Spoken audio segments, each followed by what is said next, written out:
أعوذ بالله من الشيطان الرجيم بسم الله الرحمن الرحيم. Assalamu alaikum wa rahmatullahi wa barakatuh. Mes frères et sœurs, salam alaikum à vous tous. J'espère que vous allez très bien. Aujourd'hui, j'ai voulu parler du sujet de la polygamie qui se passe actuellement sur la toile. Avant de parler de ça, j'aimerais dire que, comme j'ai dit auparavant, un être humain est composé de plusieurs entités. D'accord?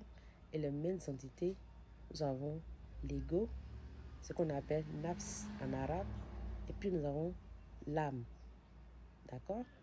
Et l'âme, Dieu a dit dans le Coran, que personne ne le connaît exactement.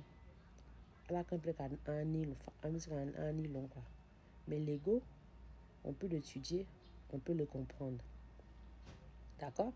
Je commence par ça, parce que c'est important de savoir. Alors pourquoi, quand j'ai voulu commencer mes vidéos, je commençais par ça. Pour vous dire que quand tu parles à une personne, tu parles souvent à son ego et tu parles souvent à son âme. D'accord? C'est important de savoir ça avant de commencer le sujet de la polygamie. Il y a des gens qui ont l'ego très blessé. Mais si même ils ne vont pas accepter la vérité là.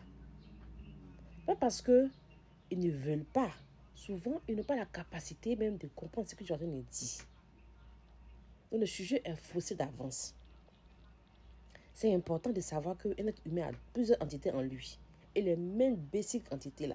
Il y a l'ego et puis il y a l'âme. C'est important de savoir. Avant de commencer un débat là, il faut savoir d'abord si ton adversaire est capable de comprendre ce que tu dis. D'accord? Par exemple, on n'envoie pas un sujet de maths d'un collégien, un enfant qui est au primaire, il ne comprendra pas. Pas comme si le problème est trop difficile. Non, parce que l'enfant n'a pas la capacité de comprendre ce que tu dis. Et les hommes actuellement qui se plaignent de ce que les soeurs là disent, ils n'ont pas la capacité de comprendre ce qui se passe. Pas comme s'ils sont méchants.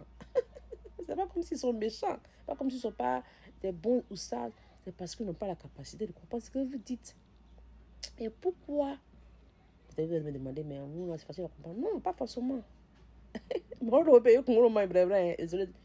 de le dire, mais c'est la vérité. Bon, pays, ils ont tellement pensé. Parce que, d'abord, en général, même pour parler, en général, pas que non. Le but, c'est pas ça, vraiment, de demander de respecter qui que ce soit. Hein. Le but, vraiment, c'est de vraiment réveiller la conscience. Mes vidéos, c'est des vidéos de réveil de conscience. On ne peut pas changer tout le monde. On peut réveiller la conscience de une ou deux personnes. Ça peut vraiment aider. D'abord, l'homme et la femme